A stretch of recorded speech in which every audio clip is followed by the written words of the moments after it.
আসসালামু আলাইকুম রহমতুল্লাহ। দর্শক নাম বলে প্রশ্ন করুন। আসসালামু আলাইকুম রহমতুল্লাহ। ওয়ালাইকুম আসসালাম। আমি গাজীপুর থেকে বলছিলাম। জি বলুন।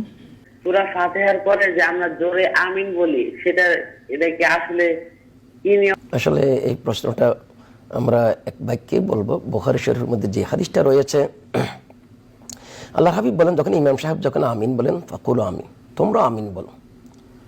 যে এই হাদিসটা আমরা যদি একটু গবেষণা করি, যে ফামান ওয়াফাকা তামিনাহু তামিনাল মালাইকা গুফিরা লাহু মা তাকাদ্দামা মিন দামবিহি, হুজুর করিম সাল্লাল্লাহু আলাইহি ওয়াসাল্লাম ইরশাদ করেছেন, যদি তোমাদের কারো আমিন ফেরেশতার আমিনের সাথে যদি মুওয়াফিক হয়ে যায়, বরাবর হয়ে যায়, মিলে যায়, সাদৃশ্য হয়, সেই বান্দার অতীতের সমস্ত গুণগুলো ক্ষমা করে দেওয়া হবে।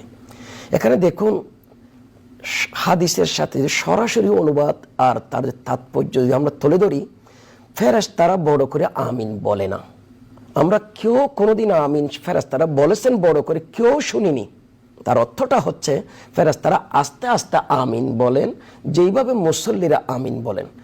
আমিন তাহলে বোঝা, ফেরেশতারা আমিনের সাথে যদি মুসল্লির আমিন যদি মিলে যায়, তার মানে ফেরেশতা আস্তে আস্তে বলেন, আর আমাদের উচিত হবে আস্তে আস্তে বলা। এই দুটো যখন মিলে যাবে তখন গুণমাপ হবে। এখন বড় করে বলার যে হাদিস, হ্যাঁ, সেটাও অন্য বিভিন্ন হাদিসের মধ্যে এসেছে।